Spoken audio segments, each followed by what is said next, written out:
YouTube family. So today I'm very excited to be bringing to you guys a video that has been requested many times. I'm often asked about keeping my tegus in grow tents. For those who follow, you know that 2 years ago I got two tegus, Kobe and Gigi. Actually got them about 3 months after, or probably about 4 months after the passing of Kobe and Gigi. And so I got both of them. They're Sky Panthers from Jesse's Jungle. What's special about these two, Kobe and Gigi, to me, when I got them, I was just purchasing two tegus. For some of you who know and follow Jesse's Jungle, you know that last year many of his animals were stolen, and one of the animals that was stolen was Layla, who is the mother of my babies, Kobe and Gigi. Layla is the mother, Java is the father. So they are very special to me. Kobe and Gigi are brumators. You know, I know some of you say that your animals don't brumate, and if they do, not too long. And I think it's really dependent on climate. I'm here in Maryland, and I noticed that a lot of people who are on the East Coast in the parts of the states that's up north that has a colder winter, they may have tegus that brumate longer, right? So last year, their first year with me, I wasn't expecting to brumate because everyone kept saying that tegus normally don't brumate in their first year. So I got them here with me in June. Late August, the first one went down. Kobe went down. And right after that, early September, Gigi went down. Now, I would say it's very important. I think tegus is important to understand. Any animal is important to study before you purchase them. But for me, I'm so glad that I studied a lot about brumation. And another thing that's really real is goobity, right? So those were two things that I really studied when it came to my tegus. And I am so glad I did, because brumation is tough, guys. Waiting for your animals to wake up, especially when you like to engage with them the way that I do, is pretty tough. So this year was easier on me because I knew everything to expect. So right now I'm in Gigi's enclosure, which is a grow tent. It's a Vivosun grow tent, and many of you have asked me about that. So this is a Vivosun. I got it from Amazon 2 years ago. I can't remember the exact cost. I will look it up, but I can tell you that it was, if it was $100, barely. It was one of the largest ones. It's 48 by 48 by 80. And what we did is we turned it on the long side, so the tegus has more room to go width-wise than it did height. So we flipped it. And I'm going to just take some time and kind of bring you guys into the tent with me, and just stay tuned. Okay, everyone, so you're getting, this is the inside of the grow tent. Okay, and some key things that we did. So over there in the corner, you're going to see that camera. That camera serves multiple purposes. One purpose it serves is it allows me to know immediately if the tegus awakes and I am not home. I can see what she's doing. I can monitor how long she's staying awake, and I can also determine if she's fully awake by looking at the behavior that she is possessing. When my tegus are fully awake, they are very active, very noisy. If they're hungry, they're a little bit more active. So right now, you'll see what I have in here is some driftwood, and you'll also see that there's a little board there. And let me explain to you what that board is. So what I learned was there is 6 inches of dirt in here, specifically in this area here. because when I first got them, that is where they normally would go to dig. But as they got older, they started to go on this side. And actually, I'm gonna show you guys, I'm gonna turn on her light right now. I typically don't turn on all of the lights while they are in brumation. I keep the basking light on just in case they come up and need to bask for whatever reason, specifically because I'm in a colder environment. As you can see, even right now, it is 97 degrees in here. So it's really hot, specifically on this side because her basking area is here. And if you came here, right under that basking spot, if she was here, that's about 140, 145. Sometimes that can get really hotter.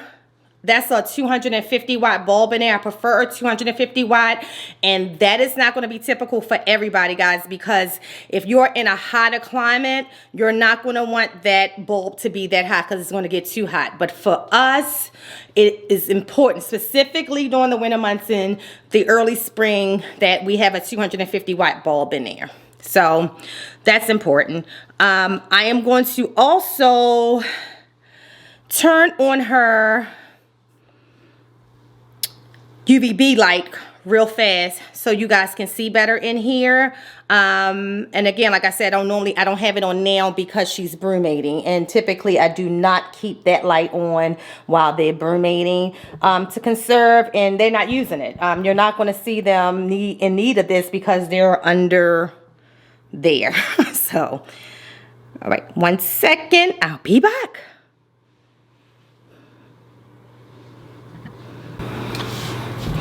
Okay, so we are back over here. Okay, and so then over here, this is simply a large cat litter box turned upside down that I use for their hides at the stage they are in now. That back there is a tree that died over, or a plant that died over the winter. So my recommendation on plants in the Tego tents. One, this would probably be the second or third one that we had because they turn them over. They knock the dirt out. They just very disrespectful to the plant. So I just keep it in there because sometimes they just use it as like a play tool, you know, so I keep that in there. And then over here, I keep a large bowl of water, similar to what you see with the reticulated pythons that are in the 8-foot enclosures. They also have this as their second bowl, which we call the swim bowl. If you provide, guys, a regular water bowl and a soak and or swim bowl to your reptiles, I find that they are wise enough to use them accordingly. My retics do not poop in their drinking water. My Tegos don't poop in their drinking water. They will poop anywhere around here, but if they do poop in water, it will be on this side. So up there, just simply clamped up we took an old hanger, connected it.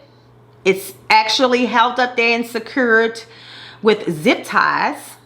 And most of everything in here is secured with zip ties, even where we closed up some of the holes we didn't want to have any areas where they can actually escape. So now, I was asked recently, very specifically, I think Wyze might have asked me this, or one of the usual suspects. We were in Tinley, and we was at Big D's house. They asked about the Tegos not tearing up the grow tent.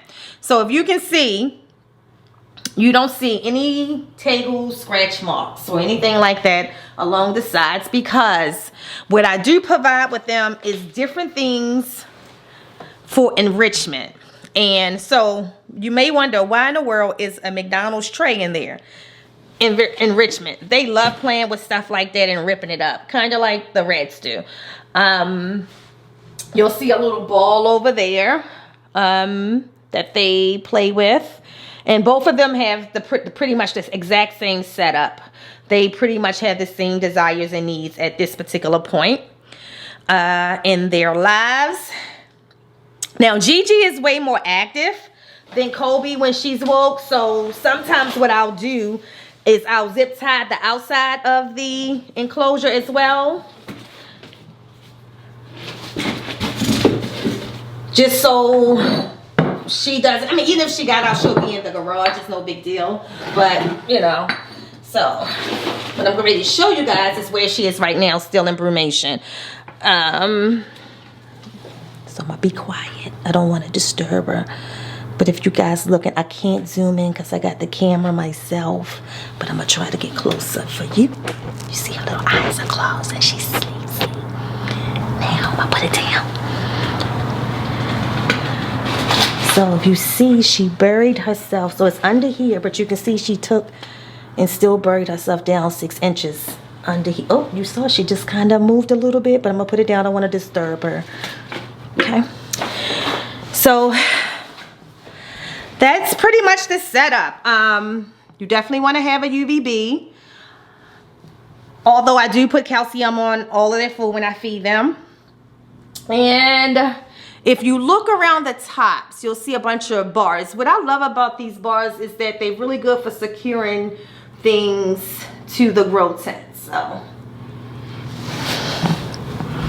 yeah.